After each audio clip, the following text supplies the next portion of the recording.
अमीर बेटी का सौदा। अमीर बाप की बेटी शिल्पी को मुकेश पसंद होता है, लेकिन दोनों के बीच हैसियत की दीवार खड़ी होती है। और फिर कहीं नौकरी कर लो ना, क्या हमेशा ये लोहे की सलाखों के पीछे भागते रहते हो? कितनी मेहनत करते हो। शिल्पी, नौकरी से कुछ नहीं होगा। तुम लोगों की हैसियत तक पहुंचना है तो अपना ही बिजनेस करना पड़ेगा, वरना तुम्हारे पापा किसी और से तुम्हारी शादी करवा देंगे। अच्छा, ऐसे किससे करवा देंगी? मैं तो तुमसे ही शादी करूंगी। बोल दिया तो बोल दिया, बस। मुकेश उस बेचारी को समझाता भी तो क्या। दुनिया के रीति रिवाजों से काफी दूर थी शिल्पी। भले ही बड़े बाप की बेटी, लेकिन सादगी इतनी कि क्या कहना। बेटा शिल्पी, कल तुमको देखने लड़के वाले आने वाले हैं, तैयार रहना। मैंने तुम्हारी माँ को समझा दिया है। घर के सारे नौकर चाकर को वो समझा देगी कि स्वागत कैसे करना है। कैसी बात कर रहे हैं पापा? मैं तो मुकेश से प्यार करती हूँ, उसी से शादी करूंगी। मैंने आपको बताया था ना। मुकेश किसका बेटा है? वो स्टील किंग सिंघानिया का, या वो जो बड़े ज्वेलरी वाले हैं मेहता, उनका? नहीं नहीं पापा, अ, वो अपना ही काम करता है, लेकिन एस्टेब्लिश नहीं है अभी। पापा, वो आपके पास तब आएगा जब कुछ बन जाएगा। आप प्लीज थोड़ा सा वक्त दे दीजिए। पिता को शिल्पी की बात पर गुस्सा आ जाता है। वो उससे कुछ नहीं कहते और शिल्पी की माँ के पास जाते हैं। ये संस्कार देकर बड़ा किया तुमने शिल्पी को, और कैसे मैं किसी भिखारी के साथ उसकी शादी कर दूं? कौन है ये मुकेश? मैं जानती हूँ, बड़ा ही होनहार लड़का है। शिल्पी से बहुत प्यार करता है और शादी करना चाहता है। अरे ऐसे कैसे मैं किसी से भी अपनी बेटी की शादी कर दूं? कोई भी उठकर आए और कहे कि मैं शादी करना चाहता हूं तो मैं शादी कर दूं? कान खोल कर सुन लो, कल उसे अच्छे से तैयार कर देना, क्योंकि जो लड़का मैंने देखा है शिल्पी के लिए, वो करोड़पति घर का बेटा है, समझी? लाख मना करने पर भी शिल्पी को उस लड़के से मिलवाया जाता है जो उसके पिता ने उसके लिए देखा था। देखिए, मैं किसी और से प्यार करती हूँ और उसी से शादी करूंगी। ये तो बहुत अच्छी बात है कि तुम किसी और से प्यार करती हो, क्योंकि मैं भी किसी और से प्यार करता हूँ। लेकिन शादी तो हम दोनों को ही करनी होगी, जानती हो ना, ये बिजनेस और ये सारा कुछ। शिल्पी को समझ में नहीं आता कि वो क्या कह रहा है, लेकिन वो समझ जाती है कि वो लड़का भी किसी और से प्यार करता है।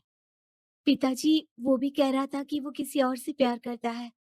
हाँ तो करने दो ना, हमने तो नहीं रोका। तुम अपना देखो, शादी के लिए हाँ कर कर गया है वो। लेकिन क्यों?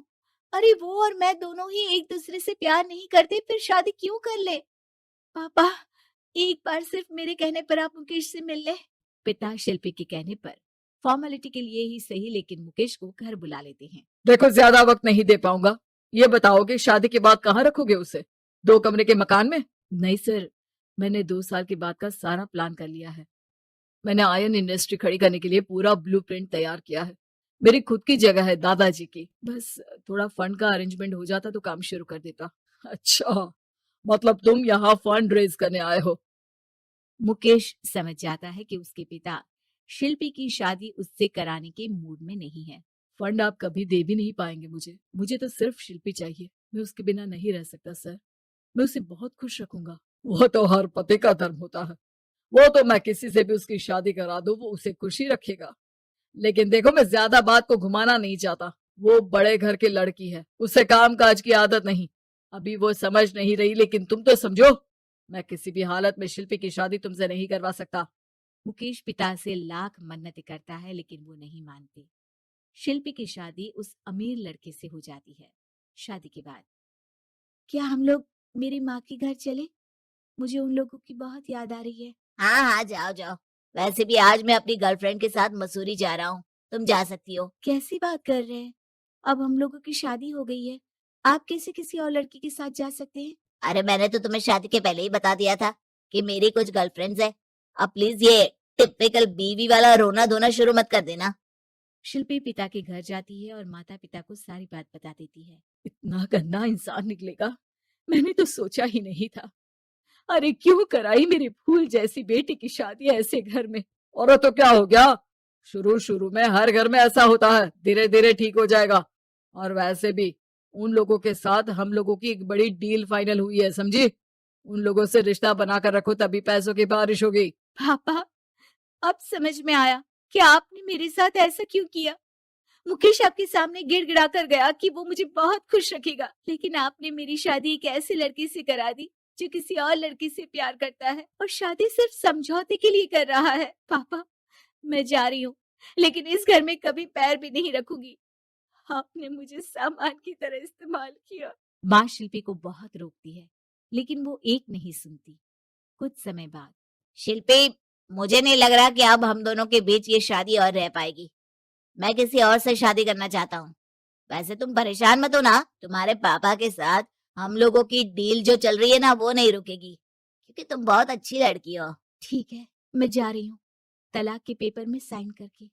लेकिन एक शर्त है, मैं कहाँ गई ये बात मेरे पिता तक नहीं पहुंचनी चाहिए। शिल्पी घर छोड़कर चली जाती है। वो एक नौकरी करती है और अपना जीवन खुद संभालती है। लेकिन एक दिन, शिल्पी जी, आपसे मालिक मिलना चाहते हैं। अब मुझसे क्यों? शिल्पी मालिक के कमरे में जाती है, जहां सामने मुकेश होता है। अरे आपको देखकर बहुत खुशी हुई, बहुत बड़े आदमी बन गए। थैंक्स, पर तुम्हें नौकरी करने की क्या जरूरत पड़ गई? मैंने तो सोचा भी नहीं था कि तुम मेरी शिल्पी होगी। तभी वहां शिल्पी के पिता आ जाते हैं। शिल्पी, तुम्हारे बारे में माँ से पता चला। घर चलो बेटा, मुझे माफ कर दो। मुकेश, मैं यहाँ अपनी कंपनी के काम के लिए आया हूँ। तुम्हारी कंपनी की डील अगर हमें नहीं मिली तो हम बर्बाद हो जाएंगे। वैसे अब तुम चाहो तो शिल्पी की शादी मैं तुमसे कराने को तैयार हूँ। बस करिए पापा, ये क्या सौदा लख रखा है आपने? जिस कंपनी से आपकी डील हो, अपनी बेटी की शादी उसी के घर करा देते हैं। शिल्पी मुकेश से माफी मांगती है और वहां से जाने लगती है कि मुकेश उसे रोक लेता है। रुको शिल्पी, ये सब कुछ तुम्हारे लिए है। ये कंपनी, ये नाम सिर्फ तुमसे शादी करने के लिए ही खड़ा किया था। मैं आज भी तुमसे बहुत प्यार करता हूँ।